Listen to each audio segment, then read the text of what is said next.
Hello, hello, good evening and welcome, or good morning and welcome. Hi, I'm Josh Keegan and welcome to Aussienaut Live. This evening, or this morning, or wherever it is in your part of the world, we'll be talking about a couple of major events that have occurred in the international space industry. Two significant events that have happened in the last week or so. The explosion of the Rocket Factory Augsburg at Saxonford Spaceport and the Boeing Starliner.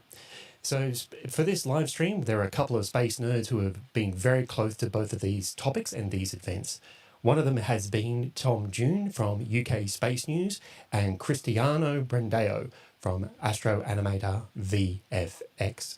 Tom, in particular, covers news from the UK space industry on his YouTube channel, UK Space News, and had a keen interest in the Saxonford spaceport, as well as everything else that goes on there. Christiano, by comparison, has followed the Starliner missions, has covered many aspects of what is happening on his YouTube channel, Astro Animator VFX. Welcome, Tom and Christiano. G'day, guys. How's it going? Morning. Going well. You? Not too bad. Good morning. I'm okay. Morning? Yeah, good No, night. you're Yeah. from Australia. You're Yeah. like me. Don't say Yeah. morning. Guys, just keep in mind that the chat is open. So if you're new here, please introduce yourself to the others. There is an opportunity to ask any questions, which I will keep an eye on as we go. So your questions are included.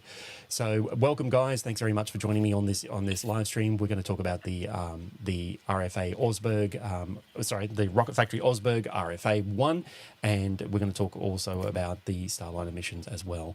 So did I miss anything? Is there anything else you'd like to talk about before we get started, guys?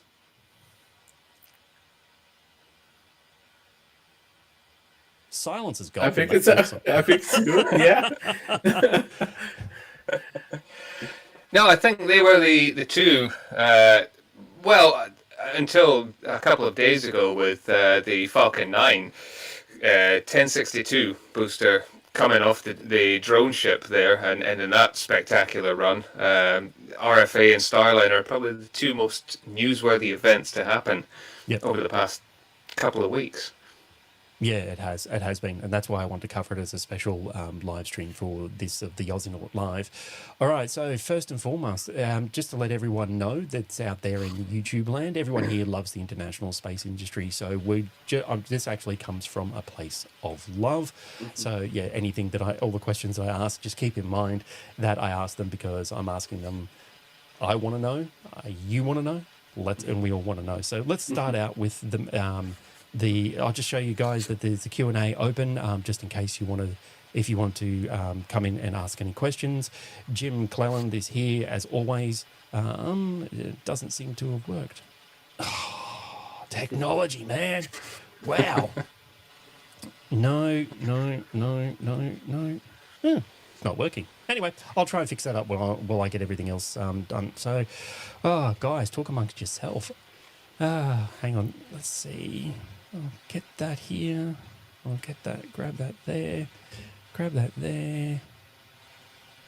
It was working a second ago. Oh, there's always technical issues in these things. Seriously. All right. We'll see if any of this works. All right, so we've got a couple of people from Brazil who are joining us as well. So for some reason the ticker is not working. Oh, I know why. Hang on. Let me fix that up. There we go. Alini. This is live. Yeah. Thanks so much. What can I say? All right, so Tom, we're going to start with you. I think first we will get straight into what actually happened with RFA 1. So starting with you, Tom, on the 19th of August at the Saxonford Spaceport, the Rocket Factory Augsburg was going through the motions of completing a hot fire of their RFA 1. Yeah, so this was supposed to be their first 9-engine hotfire test. Previous to that, they had done a 4-engine test that was originally supposed to be 5, but there was a problem with one of the engines. So this was the first time that we were going to see all 9 Helix engines light up for a 35-second hotfire, leading up to an eventual wet dress rehearsal and launch, which just a week prior to this event, they estimated was going to be within a couple of weeks. So by the end of September, early October, we were due to see this thing lift off and fly from Saxavord. Right. So Tom, what happened? So early indications are that there was a problem with the turbopump. Now, the Helix engines, they run oxygen rich, which can cause its own set of problems. In fact, the most successful oxygen rich, in this case, staged combustion engine, is the Soviet RD-180, which was used on the Atlas V. So inherently that design has problems because of how it runs. We don't know the full cause yet, but there was a fire in the turbopump that then spread from one engine to the next, and yeah, it led to an almighty explosion of just an insane fireball and complete loss of the core stage of the RFA-1. Oh, it was a complete loss. Complete loss. So it's around about 20 seconds in, I believe, you can see from some of the footage that was released later on by RFA that the booster completely toppled off the launch pad, which is about 12 meters high, and it just kind of lists to one side, having lost structural integrity and complete loss of the booster. So they now need to go back and finish booster number 2, which was originally designed for Flight 2, and they'll be taking that to Saxavord and using it for the maiden flight. Right. So I'm going to ask the obvious question: was anybody injured during this at all? Or is it just mainly a loss of infrastructure more than anything else? Yeah, thankfully nobody was injured. They're pretty good up there with their safety systems and exclusion zones. So the personnel that would have been closest were actually, sort of a couple hundred meters away within a container, which is a makeshift control room. There are no buildings complete at Saxavord yet, apart from the integration hangar. So these guys were tucked away safely in various steel containers that they use, and thankfully no injuries or anything like that. It was just, as you see on screen, an almighty fire and loss of the booster and damage to the launch stool itself. Wow, I'm just looking at the footage. Sorry, I'm completely distracted from asking questions. Oh, yeah, there's something very special about watching a rocket go up. Yes, when they launch, I've seen them launch. They're a fantastic thing when they work. When they don't work and they go off on the ground, that's also a spectacular thing to watch as well. It's just really interesting that you get to see how energetic they actually are. So what was the total damage of the done to the launch infrastructure? Do you have an idea of what was done? Was it what happened? Yeah, at the moment, they're still going through the cleanup, but from what I understand, there was damage done to the hold down clamps, which is the biggest thing here because they're going to have to go and fabricate some new ones. And that's probably the most complicated bit of technology other than the rocket itself on the actual pad. Other than that, probably some, damage to fuel lines, electrical systems. There's a whole bunch of stuff on the top of that table, that stool. I think the crane that sits in the corner is fine, though. It's made of steel as well. And without getting into conspiracy theory realms here, it's a mix of RP1 kerosene and liquid oxygen. So yeah, we get up to a couple thousand degrees, but it's not enough to melt the solid steel that the actual launch stool is made from. So thankfully, those components seem to be okay.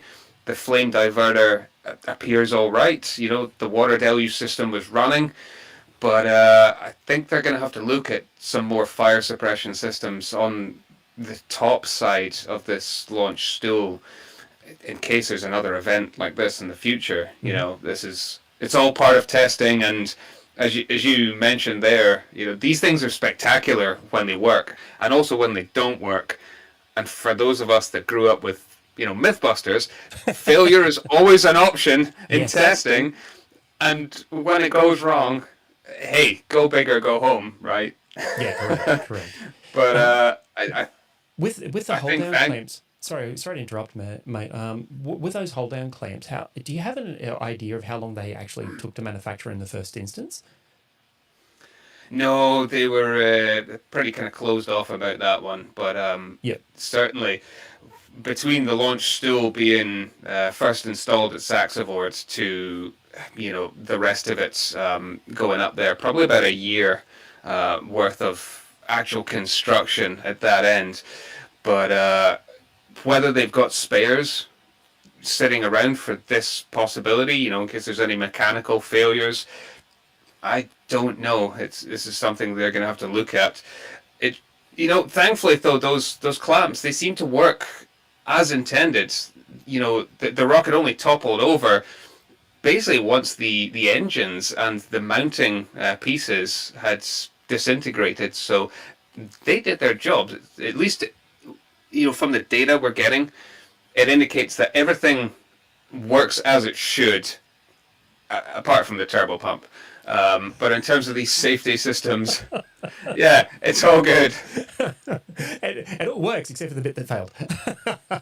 I've got a question from Jim. We might as well jump to while we're here. Is RFA and Saxavol will learn and adapt from this incident? Yeah, absolutely, Jim, without a doubt.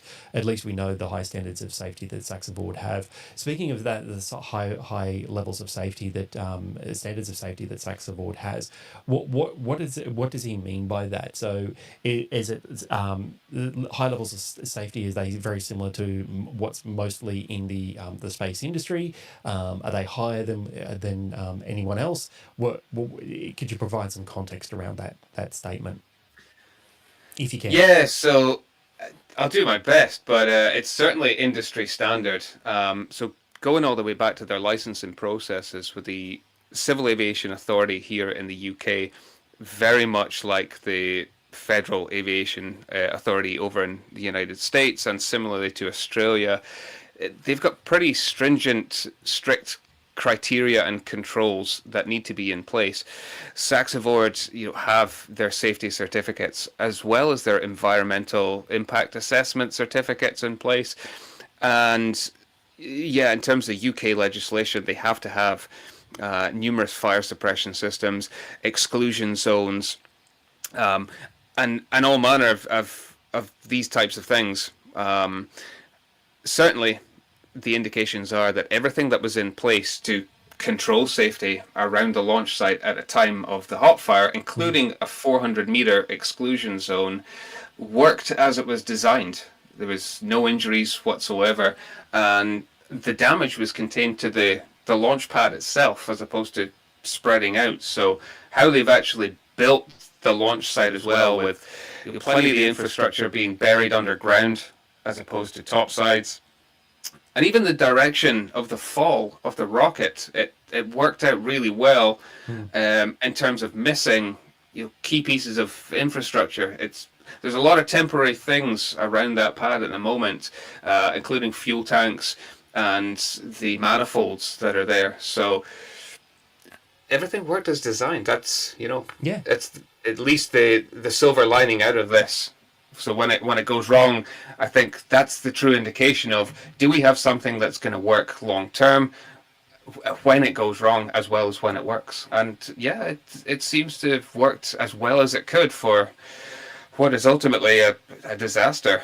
Yeah, but it could have been so much worse. Absolutely, without a doubt. Yeah, absolutely. It could have been a whole lot worse. It could have been a lot more.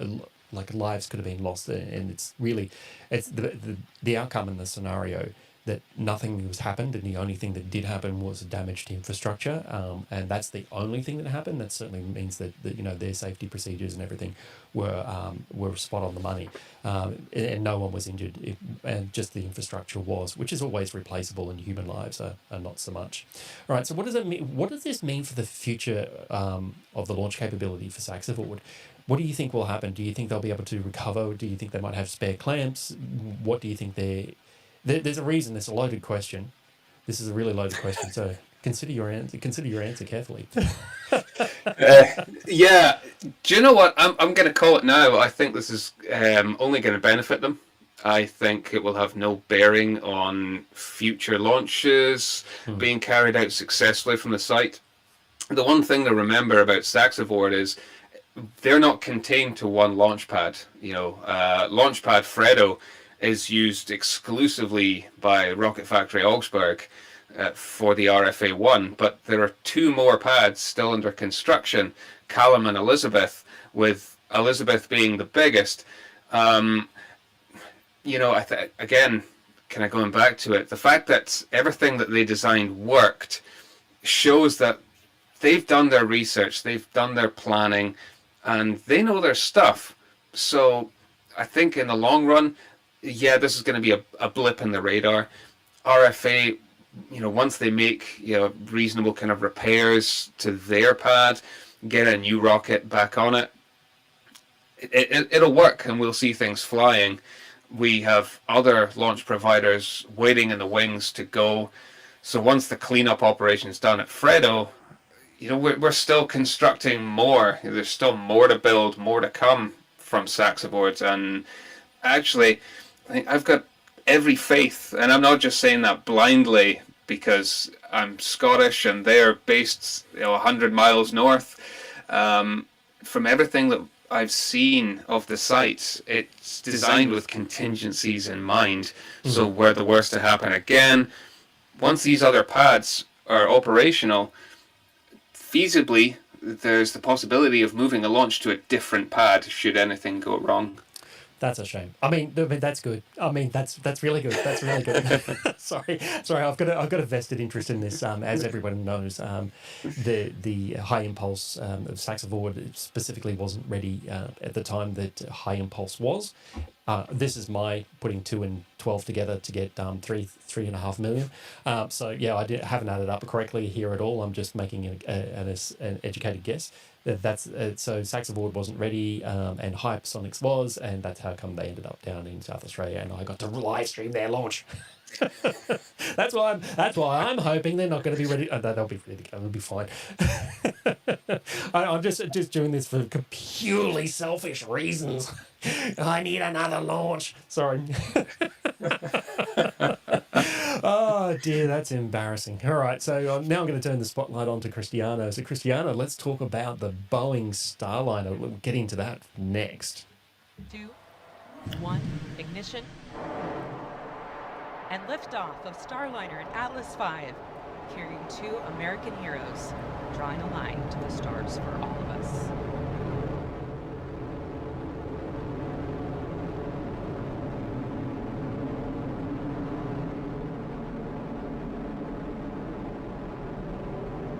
Commander Butch, Willmore there, calling down to Mission Control here in Houston that the spacecraft has begun rolling.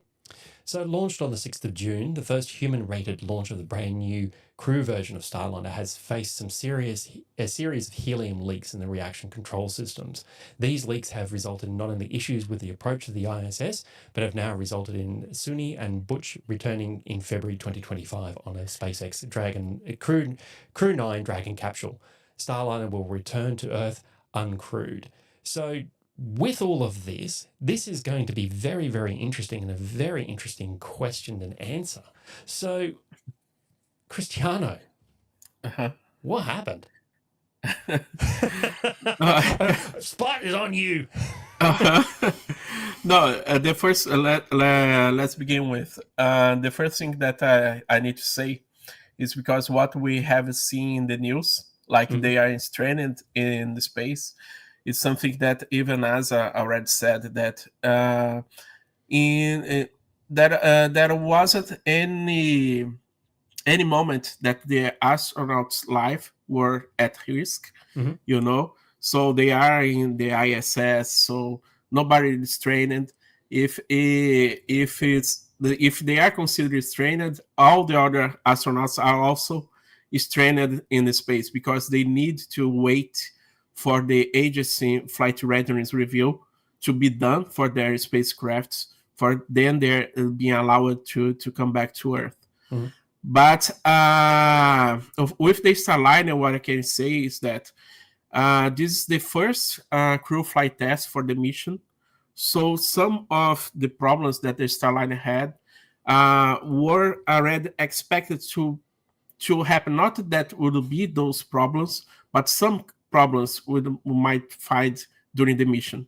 So even when there was the launch of the Starliner that I did the live broadcast for Brazil, I explained my audience said that for them to not be fixed as 8-day missions, 8-day mission, because by some reason they could need more time to test more things with the spacecraft, because Butch and Sunny will test the spacecraft trying to find things, like they said, even before the mission.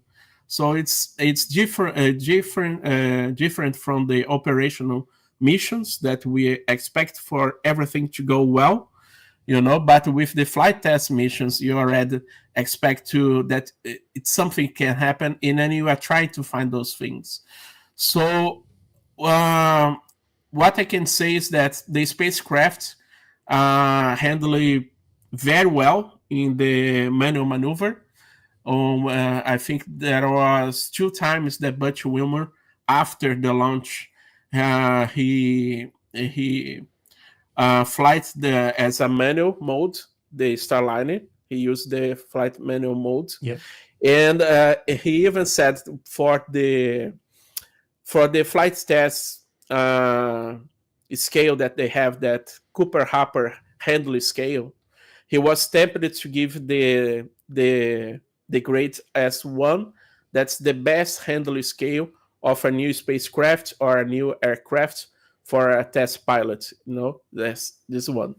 Yeah. So for the Handley way of the Starliner, it was very good even for Butch and for Sunny. The problem it was really the loss of thrust on the thrusters, on the RCS thrusters that we have, and yes, that's one animation, and also the helium leaks that we have, But even after the first hot fire that they done in space before the docking, the levels of the helium leak went down, at least for half part, development. So the spacecraft needs 7 hours of helium to come back to Earth, and they have more than 70 hours of helium. Yeah. So what do you think they've decided to take Butch and Suni off the Starliner and send them back via SpaceX? Is it just because they're trying to be as safe as possible in this instance? What do you think is happening here? Yeah, what's happening is because I know that the Boeing engineers, they trust in the spacecraft. They did a lot of tests in the ground and in space, expecting to find the root causes. So they even found one of the root causes that might be the Teflon seal that is in a popped valve from the propellants. Yep. That extrudes a little bit, and then the oxidizer doesn't come through so well, so the mixture is not so good. Then you don't have the right chamber pressure, you don't have the right thrust, and then the computer takes that thruster offline, So yeah. So but after the test that they have done, those thrusters went back normal. Just one, the B183, they keep that thruster offline. All the other thrusters, all the other 4 thrusters are online, and the test went good. All the tests that they did went good, and the tests and the models that they have done in Earth also said to them and given them the confidence to have a safely return. But with the agent's flight readiness review that the NASA has done, it's a little bit different, because it's a way for NASA to be a little bit safer for the astronauts, Yes, this one. Yep. So, and the top part there in the orange rectangle that we have, there is the agency flight readiness review. So before, in the other weeks, before this last live stream that we have from NASA, we were in that arrow before, where they were trying to collect all the data to see, to have much information about the safety for a crew's return, you know. And just after that, that they could give for us a flight day for them to come back. So the agency flight readiness review, you have a lot of departments from NASA, departments that have to agree for a safety return, for the approval for the safety return. So one thing that NASA, even Steve Stitt said, is that there isn't a competition between NASA or Boeing. NASA believes and trusts in Boeing as the same way that Boeing trusts in NASA, you know. And what they expect for their partners is that the partners believe in the spacecraft that they have and in the models that they have done. But NASA has to be a little bit extra careful, you know, for the safety of the astronauts, because the crew flight tests for any spacecraft already has its higher risks. Yep. So when you have anything that it changes a little bit the mission that was planned, it's already, the risk is a little bit higher already, you know, because you are dealing with a crew flight test, you know. So it was something that it was difficult for NASA to come with an agreement between all the departments that they should proceed with the crew on board. It's not that NASA is saying that it doesn't trust really in the spacecraft, but at least to not be 100% sure, you know, they prefer, and they have another spacecraft. So NASA is now in a place that they weren't before, that they have two spacecrafts, because Starliner someday will be a contingency plane for the Crew Dragon, as the Crew Dragon is a contingency plane for the Starliner. Yep. You know, so they have that thing that they can use. So one of the things also that I have heard is that between the departments in NASA, also some people were voting, let's first say that the crew could come back in the Starliner, but in the end of process, all the voices have to agree, you know, not depending the level, if it's a senior engineer or a mid-level engineer, everybody has its same level of importance for this matter. So after that, all the departments of NASA come to an agreement, and it was a unanimous agreement between the departments to choose for the crew to return with another spacecraft, you know? Yeah. So yeah, look, I understand that. It's more that they are being extra careful. Yeah, you know? No, I understand. In a simple way for saying is that they are trying to be extra careful when dealing with the crew. Yeah. And that would be because, you know, the other option that NASA has always wanted is they've always wanted to have a backup option, and they have that in the Dragon spacecraft, the Dragon capsule, to get them back safely. So if there's any doubt or there's any disagreement between individual departments, as you said, then basically what the default option would be to put them on the Dragon spacecraft, Dragon capsule, and bring them back that way. So I've just got a curiosity question for you more than anything else. First off, we'll go to Jim. He's asked a question. He said, because I've got it there displayed, is your coverage of the Starliner launch available on YouTube? Did you cover that on YouTube at all, Christiano? Oh, yes. I covered the launch in the YouTube, but it was in Portuguese. Yeah. The launch, it was in Portuguese during that time. Yeah. All right, Jim. So if you're able to translate to Portuguese, you can go and have a quick look. Let's see. There's high safety factors in Starliner. Oh dear, it's done it again. This question and answer. Right, let me just see if I can. Right, there we go. No, doesn't work. All right, cool. So the safety factors on the Starliner are very high, and it's back up after back up. So, but I fully understand that I would prefer to return the capsule minus the crew. Crew safety always comes first. Absolutely. So on that as well, Christiano, so what happens if it's unable to control itself and it's returned on its return directory, return trajectory? Whoa, it's a bit of a mouthful. On its return trajectory and burns up. What will happen then? Does this mean? Is this mean? Will this have serious implications for Boeing, do you think? Or what do you think will happen if it burns up? That is something that we are not expecting to happen. Yep. I think it's the minor thing. One of the last thoughts that we are thinking about to happen, because the Starliner has a lot of contentions and redundancy to control that.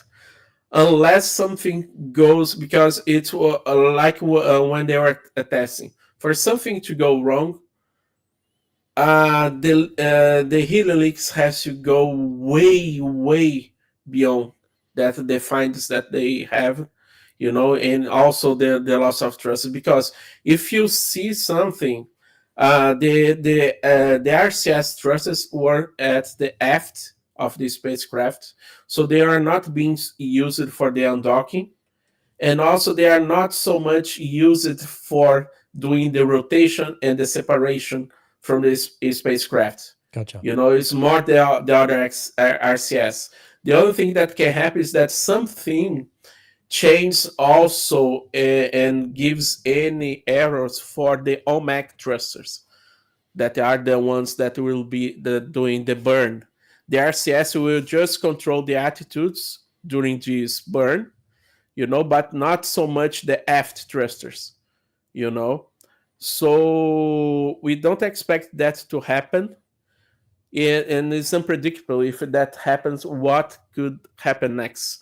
How could be the future? I know that it's a part of the development process. Of course, that a spacecraft the price is very high to build a new one and everything, but it's something that it will be part of the flight tests, and that we could find in the development of a new spacecraft. We don't think that it will happen, Mm-hmm. but for foreseeing that and to know what will be the future afterwards, we cannot say right now how. Of course not. Yeah. Of course not. Yeah. It's just one of those things that just sort of asked the question that, Yeah. I was going to ask a question about safety and all that sort of stuff. So in terms of being this comment that was made here, astronaut Butch and Sunita cannot leave from the International Space Station and return to Earth until 2025. That's true. However, the Dragon Commercial Crew 9 is going up, and it's going up with extra supplies, personal effects, and 2 custom-made spacesuits for the Dragon spacecraft for them to get them back. So they're currently NASA and SpaceX are working on their launch options in regard to the Crew 9. It's due to launch in September or October, that time frame. But at the moment, they're reconfiguring how the whole spacecraft looks and loading in extra cargo, including personal effects, so that way the astronauts feel more comfortable.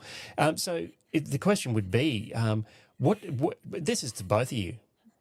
Overall, what do you think? Do you think that if you went up to the International Space Station and your ride up there was suddenly cancelled, what do you think? Would you be happy about that? Your return ride home, and then all of a sudden you've gone from spending a few weeks up there to 9 months up there.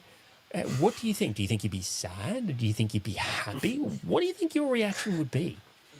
For me, I would be happy, and I believe that Sunny and Butch also, because they always talking about how they love space and how they were happy to be back to the ISS, So I think that every professional astronaut, if you get a chance to have more time there, you'll be happy, Oh, look, It's I- like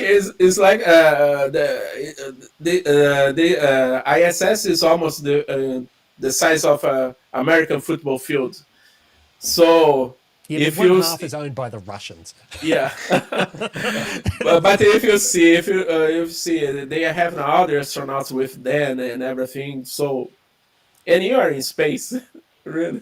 Yeah, I Yeah. don't think I'd be overly sad about it. Tom, what do you think? Do you think you'd be sad? No, if you Yep, go on. not at all. Hey, the ISS, it doesn't have very long left, does it? So Yeah, no. to get an extra few months out of what was supposed to be a few days, and all expenses paid vacation to space, and yeah, it's, I suppose, one of those things of the job.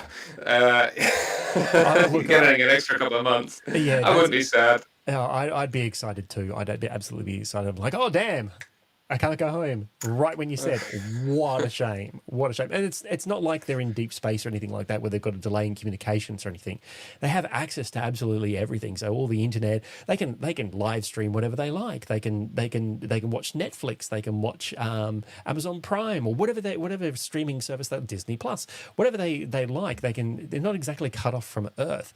And the other thing is too is that they have cargo coming, so it's not like they're going to starve. It's only a couple of extra astronauts.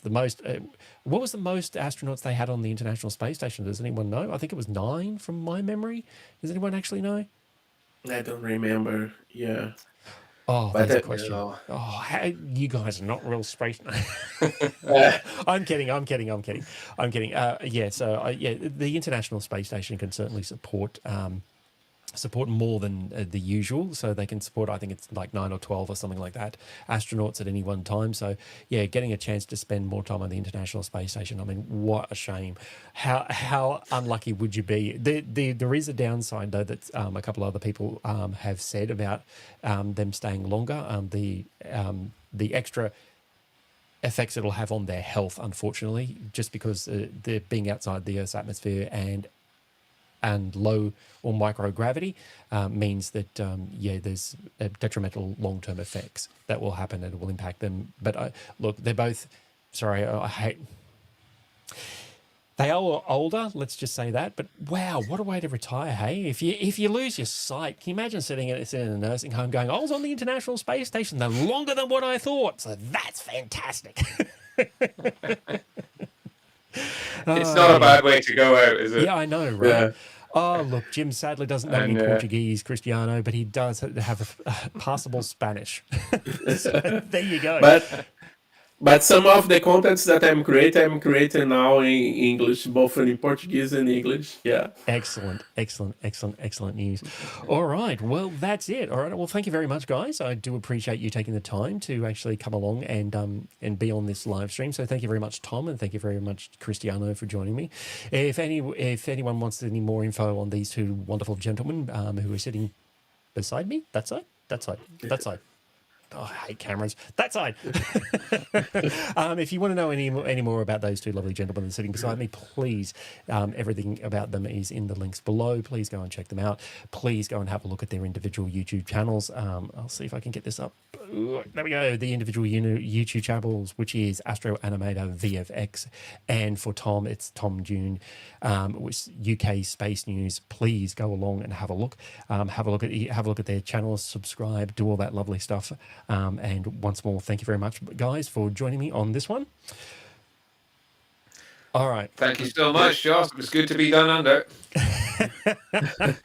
Oh, thanks so much, Josh. Thank you for inviting me here. That's okay. More than welcome.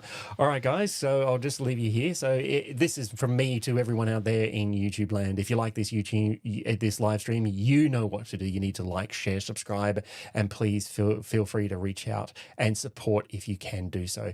Thanks very much for watching the Aussienaut live. And remember, as always, stay caffeinated.